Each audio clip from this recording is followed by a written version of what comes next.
Deep inside your skull, at the exact geometric center of your brain, sits a pea-sized structure shaped like a tiny pine cone.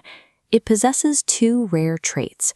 It is perfectly midline, unpaired, and sits entirely outside the blood-brain barrier, making it directly exposed to your bloodstream.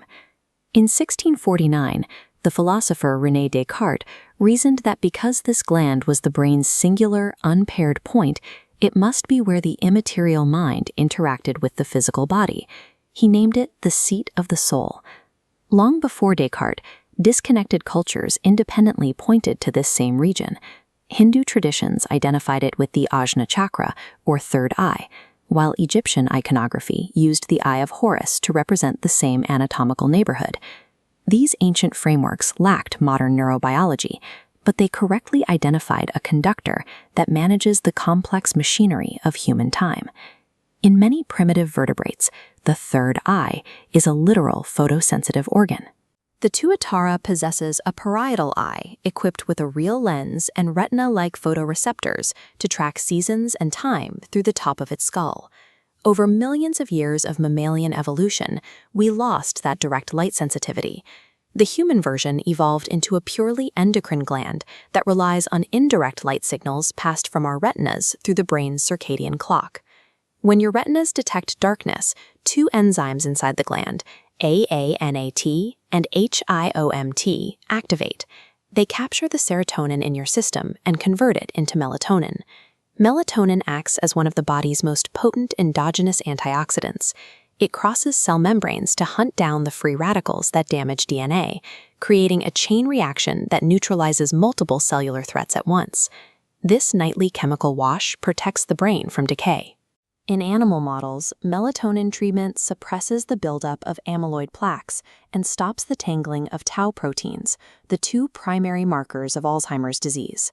The gland serves as the body's central conductor, issuing a nightly pulse that synchronizes gene expression, coordinates immune cell patrols, and triggers repair across every organ. Beyond circadian rhythms lies a deeper psychedelic mystery. In 2001, researcher Rick Strassman proposed that the pineal naturally synthesizes N,N-dimethyltryptamine, or DMT, the potent compound found in ayahuasca that reliably induces mystical states.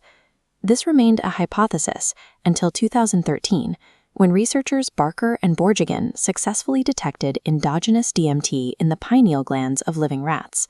For the first time, science confirmed that mammalian brains produce the compound on their own.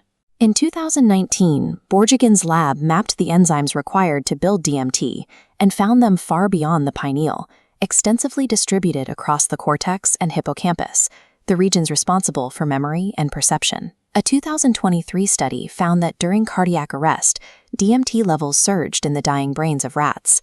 Critically, this happened even after the pineal glands were surgically removed. Endogenous DMT is real, but the pineal gland is just one localized factory within a vastly larger network of psychedelic synthesis distributed across the brain. Because it sits outside the blood-brain barrier, the pineal is uniquely vulnerable to the circulatory system. Over time, it accumulates calcium deposits called brain sand, which become visible in almost all humans as they age. In 1997, researcher Jennifer Luke documented that fluoride from the bloodstream selectively accumulates in these calcifications, reaching concentrations significantly higher than in other tissues. Popular internet protocols suggest that raw apple cider vinegar or boron can flush these deposits out. Currently, no clinical evidence suggests that any dietary intervention can dissolve or reverse existing brain sand.